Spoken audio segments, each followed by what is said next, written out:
Subscribe करें हमारे YouTube channel साधना gold को और पाएं वीडियोस सबसे पहले। बेल आइकन दबाना ना भूलें। भगवान श्री कृष्ण की देखो लीलाएं अनेक हैं, पर भगवान की एक लीला बड़ी अच्छी है। मां यशोदा पिछले जन्म में एक धरा नाम की स्त्री थी। राजा परीक्षित ने कहा कि आखिर इन्होंने कौन सा पुण्य किया जिस पुण्य के बल पर इन्हें भगवान कृष्ण जैसा पुत्र प्राप्त हुआ। तब कहा कि सुनो, पिछले जन्म में यशोदा का नाम धरा था और इनके घर कुछ साधु आए थे, तो साधु की भोजन की व्यवस्था, उनके पास खाने का अन्न का दाना नहीं था, पर फिर भी धरा ने अपने एक व्यक्ति धरा की सुंदरता पर रीझ गया, कहा तुम बहुत सुंदर हो। धरा ने कहा सेठ जी हमें कुछ पैसे दो, संत घर में आए हैं, भोजन कराना है। सेठ ने कहा पैसे तो दूंगा, पर बदले में तुम बहुत सुंदर हो, एक बार हमसे मिलो। धरा समझ गई कि इसकी नीयत बिगड़ गई मुझे देखकर। तब धरा अब संत को खाली कैसे जाने देती, भोजन कराए बिना घर से कैसे निकलने देती।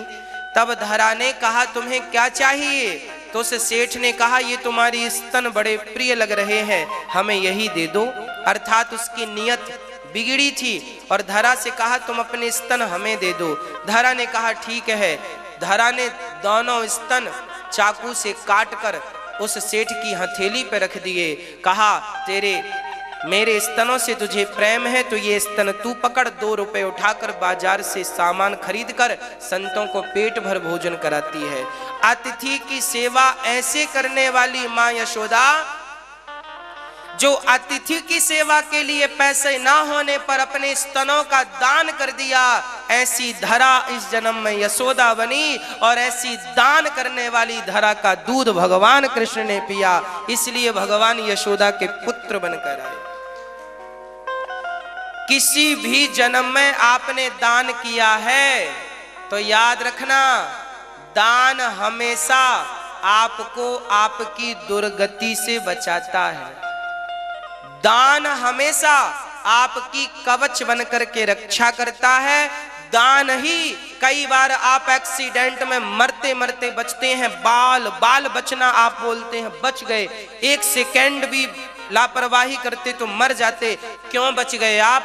क्योंकि कभी आपने पुण्य किया है और वही पुण्य आड़े आकर आपकी रक्षा करता है, वही बचाता है।